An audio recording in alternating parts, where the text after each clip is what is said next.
We are now in the fourth week of the war in Iran, and we are heading closer to something called stagflation.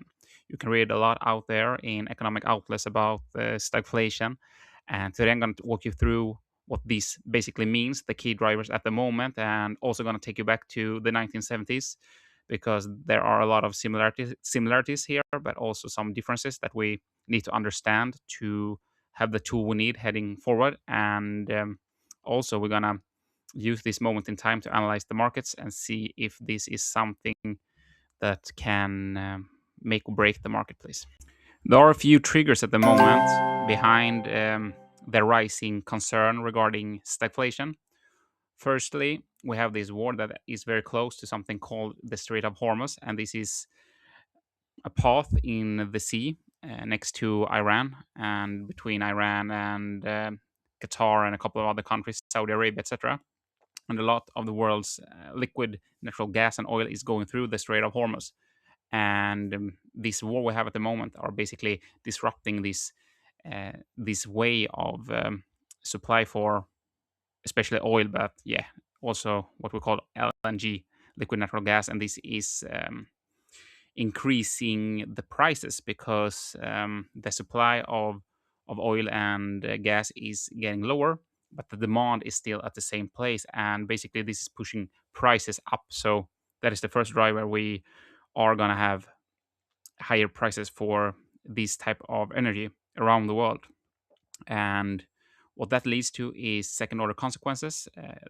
Obviously, you can already see if you have cars that the gas and gasoline, etc., are more expensive already.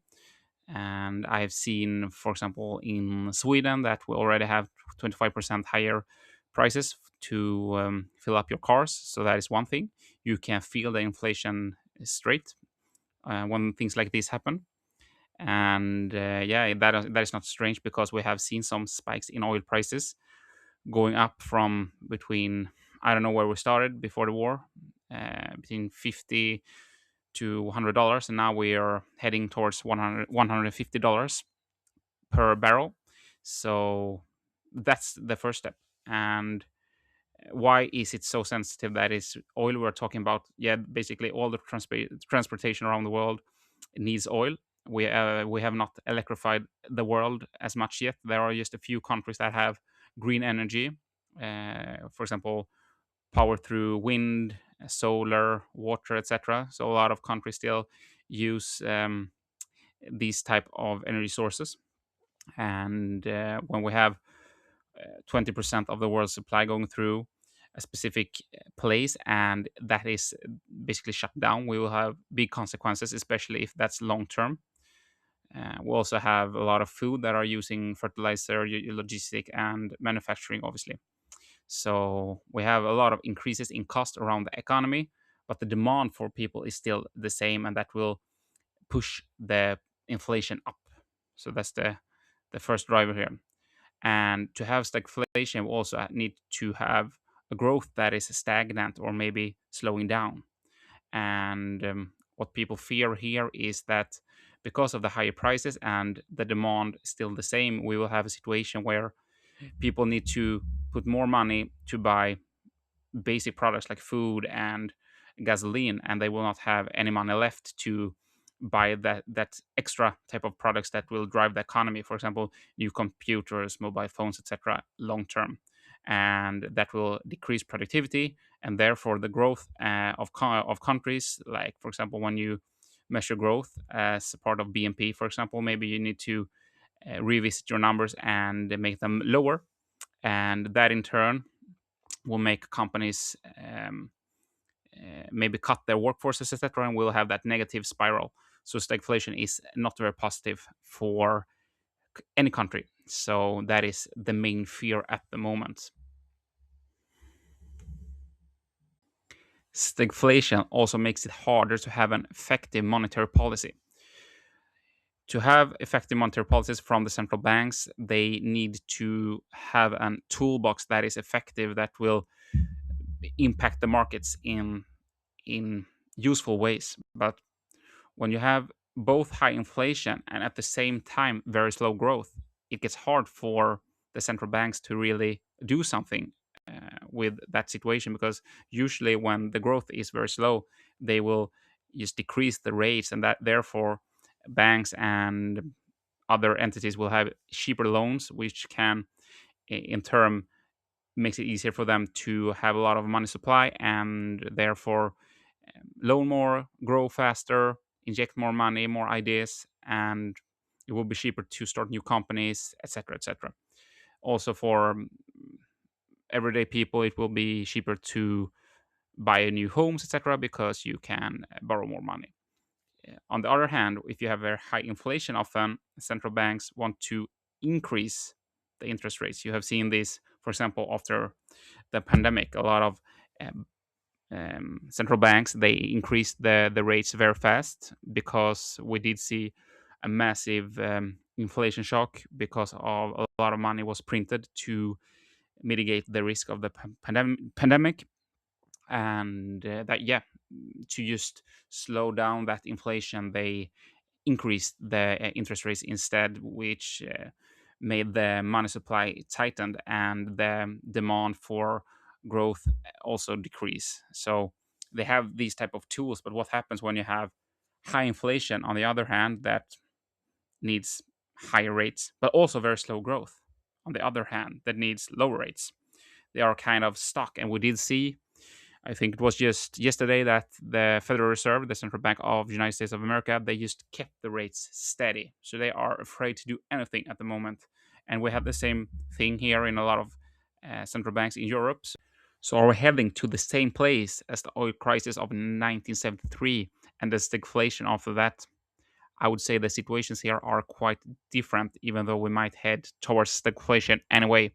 And the risk is actually higher today. I'm going to tell you why.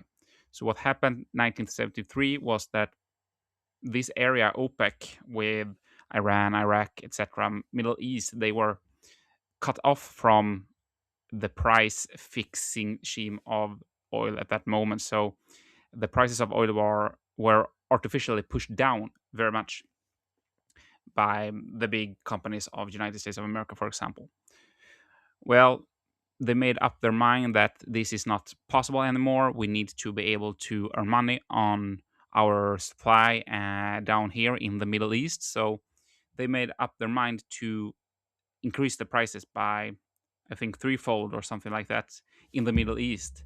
And this basically caused a shock around the world that led to an energy crisis, stagflation, etc. And long term, this actually led to some serious monetary policies in the United States of America. I'm gonna see what the name was on the head of the Federal Reserve at that moment. He was called Paul Volcker, and about 1979, when he was head of office, they needed to break the cycle here, the stagflation cycle, and the way to do it was to increase the interest rates. So they increased the interest rate to 20%. So basically, they just hit. They made it clear that we need to break this cycle of inflation, and they shocked the market with that type of insane interest rate hikes. So you can just understand how many people were affected with car loans, etc. But it was possible because at that moment the world was much less leveraged. For example, the United States of America, the GDP debt of the country was about 30 to 35%. Now it's 120%, the national debt to GDP. Also, if we include like private debt and the debt of the private markets, like companies, etc., I think it was about maybe 150% or something like that. Now it's 300 to 350%. So it's a high leverage society. So if we get that type of shock in the world, it's much harder for the Federal Reserve in this case to just increase the rates as much, because that will just turn the whole system upside down, and the crash will be much harder. So at that moment, I guess the tools to break the cycle was a bit stronger through monetary policies. So there's one thing also behind it was just a fix of prices in the Middle East. So they just wanted to participate in the marketplace of the world and have actually prices that were not artificially low. So when they enter the market, they kind of just increase the prices, even though they might have increased the prices too much for, if you maybe do an analysis through their perspective, because they increased the prices so high that a lot of companies started to increase their drill for oil, for example, around the coast of Norway, down in South America, etc. So they actually lost market share in the Middle East after this period, so they needed to decrease the prices a bit later. But anyway, that's how it's supposed to be. It's not supposed to be a monopoly. We need to have some freedom in the marketplace. At this moment, we have, instead of just price fixing, etc., we have a war and a strategic point, Strait of Hormuz, shut down, and this is also very. I would say the world is much faster in reacting. So I would say if this continue, we sort of have a very complicated situation. And even though we can redirect some of the oil, and we nowadays have more alternative, for example, oil through Norway, we have through Russia, United States of America, South America, etc. All the markets are still very connected, and especially the transportation sector, but also agriculture, industrial, etc.